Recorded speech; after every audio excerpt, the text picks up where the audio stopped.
as the world was thrust into the throes of World War II following the attack on Pearl Harbor on December 7, 1941, life for Japanese Americans took a drastic turn.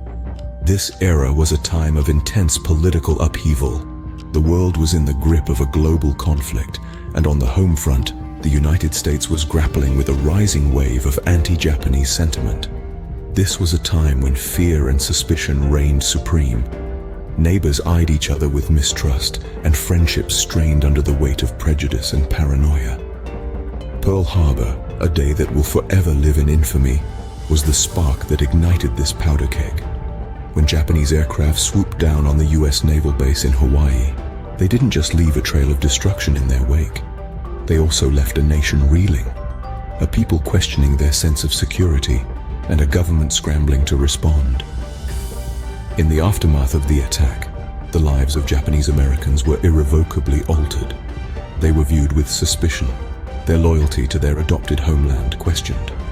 Their lives, their dreams, their hopes were suddenly overshadowed by the specter of suspicion and fear. Enter Executive Order 9066, signed by President Franklin D. Roosevelt on February 19, 1942.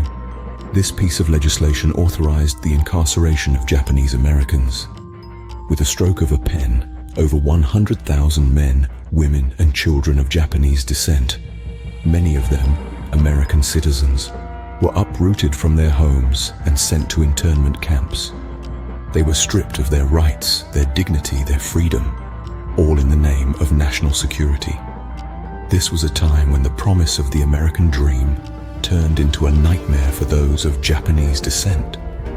A time when the land of the free became the land of the incarcerated. A time when liberty and justice for all became liberty and justice for some. And so the stage was set for one of the darkest chapters in American history. In the spring of 1942, over 120,000 Japanese Americans were uprooted from their homes and forcibly relocated to desolate incarceration camps. This was a time of great upheaval, where life as they knew it was abruptly upended. These camps, often located in remote, harsh environments, were surrounded by barbed wire fences, with armed guards stationed at watchtowers. The living conditions were far from humane. Families were crammed into hastily constructed barracks with little to no privacy. Each barrack was a single room, often housing up to 8 people, with a mere canvas curtain for separation. Once thriving individuals, business owners, farmers, teachers, and artists were stripped of their livelihoods, their possessions, and their homes. Yet, even amidst the bleakness of their circumstances, they found ways to endure, to maintain their dignity and a semblance of normalcy. Children still went to school taught by their own people in makeshift classrooms. Adults held jobs within the camp, from cooks to doctors, to keep the community functioning. They cultivated gardens, turning barren earth into patches of green, a testament to their resilience and determination. Families came together, sharing stories and traditions, preserving their cultural heritage, even as they were stripped of their freedom. They held weddings, celebrated births, mourned their dead. Life went on, albeit within the confines of barbed wire fences. There were stories of courage, of survival, of a people who refused to be broken. Like the tale of a young man who, using scraps of wood and rock, built a small pool to bring joy to the children in the camp.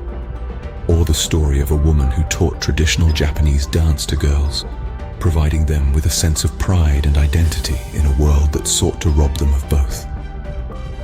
These tales of resilience are a testament to the indomitable spirit of the Japanese American community, who, despite their circumstances, refused to be defined by their incarceration. Despite the harsh conditions, Japanese Americans showed remarkable resilience, maintaining their dignity and humanity in the face of adversity. In the midst of the bleakness, a beacon of hope emerged as Japanese Americans began to resist their unjust incarceration. Not all Japanese Americans accepted their fate passively. There were those who found the spirit to defy, to resist, and to fight for their rights, even as they were stripped of their freedom. Within the confines of the camps, stories of resistance began to emerge. Some sought legal recourse, challenging the very constitutionality of their incarceration. One such instance was the landmark Supreme Court case, Korematsu v. United States. Fred Korematsu, a Japanese American citizen, refused to comply with the executive order that mandated the internment. His case, though initially unsuccessful, would later become a symbol of civil rights resistance, a testament to the unwavering fight for justice. But the fight for freedom wasn't confined to the courtrooms. It was also fought on the battlefields of World War II by the 442nd Regimental Combat Team. This was a segregated unit comprised entirely of Japanese American soldiers. They fought bravely for a country that had unjustly incarcerated their families and questioned their loyalty.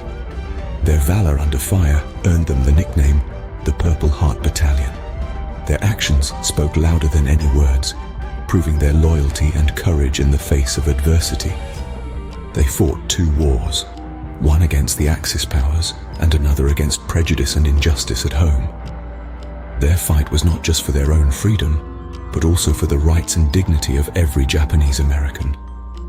Their heroism forever changed the narrative of Japanese American history. In the end, they proved that loyalty cannot be judged by the color of one's skin or the shape of one's eyes, but by the content of one's character. They demonstrated that courage and determination can triumph over fear and prejudice.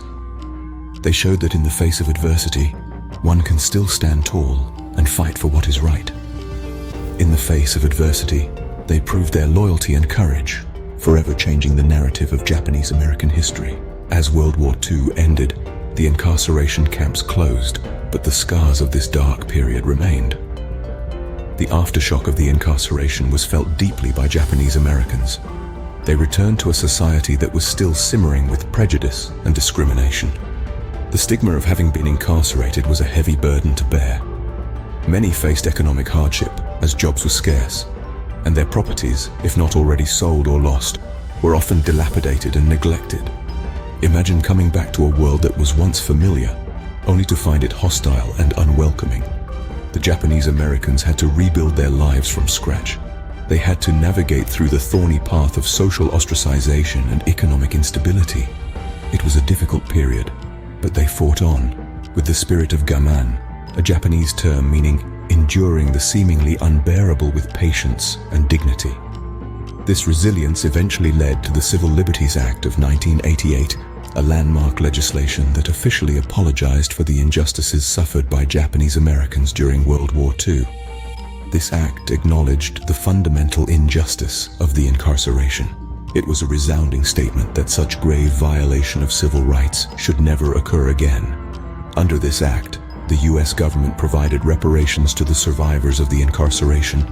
Each survivor received a formal apology and a payment of $20,000. While no amount of money could truly compensate for the pain and suffering endured, it was a significant gesture of atonement.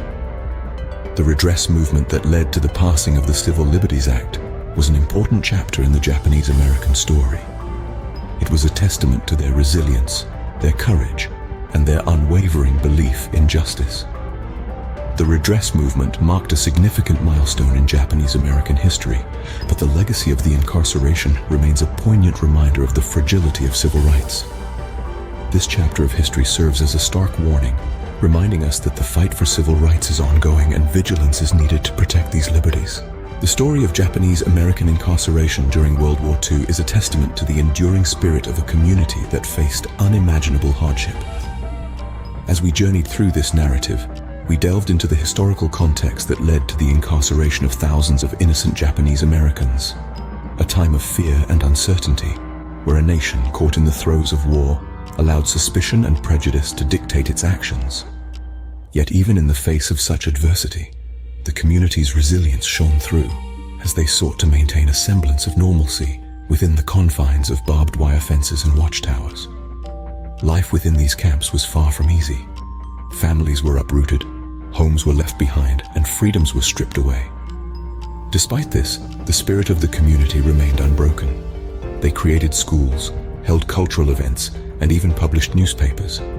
Each day was a testament to their indomitable spirit and their determination to survive. The fight for freedom was a long and arduous journey.